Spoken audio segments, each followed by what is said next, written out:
Most people get this wrong when they try to start a company in Egypt. They think it's just paperwork and a quick registration.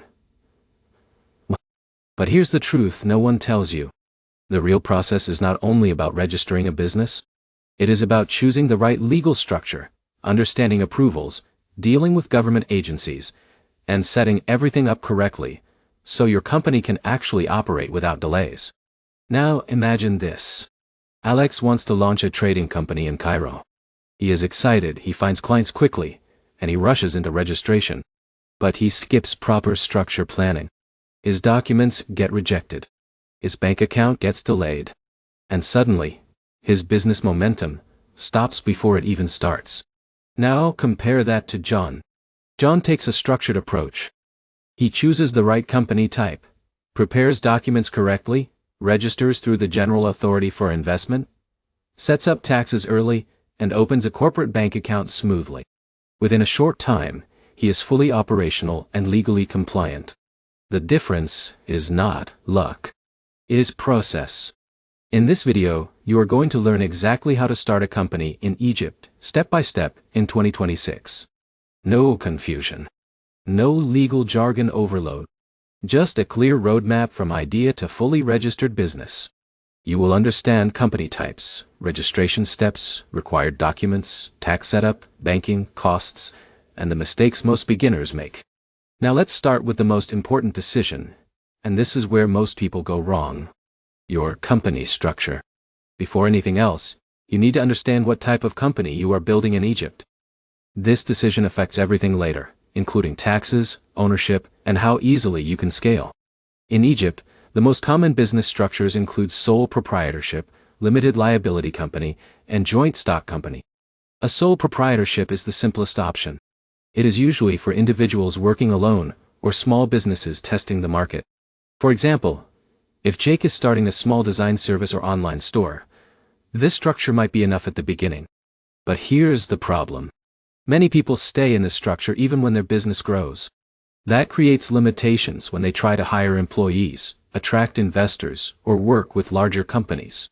A limited liability company, often called LLC, is the most common choice for small and medium businesses. It separates personal and business liability. That means your personal assets are protected if the business faces legal or financial issues. Now here's where it gets interesting. Most foreign investors and serious entrepreneurs choose LLC because it provides flexibility and credibility. It also makes it easier to work with banks and corporate clients. A joint stock company is more advanced. It is usually used for large businesses, investors, or companies planning to raise capital publicly. It requires more regulations, more capital, and more formal structure. So before you move forward, decide clearly. Are you building a small personal business or a scalable company? Once you understand structure, the next step is choosing your business activity. This is very important in Egypt because your license depends on what your company actually does. For example, a trading company, a consulting firm, and a manufacturing company all have different requirements. If Alex wants to import products, he must register a trading activity. If John is offering marketing services, he needs a service-based license. But here's the mistake most beginners make. They choose vague business activities or wrong classifications. That leads to delays or rejection during approval. So be specific. Match your activity exactly with what you plan to do. Now let's move to the official registration process, which is handled mainly by the General Authority for Investment and Free Zones, also known as GAFI. This is the main government body responsible for company registration in Egypt. The process starts with name reservation and activity approval. You submit your proposed company name and business activity. If everything is acceptable, it gets approved. But here's the problem. Many names are rejected because they are too similar to existing companies or not compliant with naming rules. So choosing a unique and professional name matters. Once your name is approved, you move to document preparation. This is where many people slow down. For an LLC in Egypt, you typically need identification documents for shareholders, passports for foreigners, a registered address, and a draft of company articles of association. If there are multiple partners, all ownership percentages must be clearly defined. For example, Alex may own 60% and John may own 40%. This structure determines decision-making power and profit distribution. Now here's where it gets interesting. Many disputes in business come from unclear ownership agreements. So this step is not just paperwork. It is the foundation of your business relationship. After preparing documents, you submit everything to GAFI for review. If approved, your company is officially incorporated, and you receive your commercial registration. But let's be clear. This is not the end of the process. It is only the beginning of legal operation. Next comes tax registration. In Egypt, every company must register with the Egyptian Tax Authority. This gives you a tax card and tax identification number. Without this, you cannot issue proper invoices or operate legally at scale. Now in a minute, I will explain the most common tax mistakes foreigners and beginners make in Egypt that can lead to penalties or business delays. Once tax registration is complete, the next step is opening a corporate bank account. This step is very important because it separates personal money from business money. Banks in Egypt will require your commercial registration, tax card, shareholder documents, and identification. But here's the problem many people face. They try to operate using personal accounts. This creates accounting confusion and limits growth. Corporate accounts make your business look professional and trustworthy. Now, let's talk about costs, because this is one of the most searched topics. The cost of starting a company in Egypt depends on structure, capital requirements, and whether you use legal assistance. LTS generally require lower capital than joint stock companies, but still involve registration fees, legal documentation, and administrative costs. If you use a lawyer or business consultant, you may pay more, but the process becomes much smoother and faster. Now, here's a smart insight most beginners miss. The cheapest setup is not always the best setup.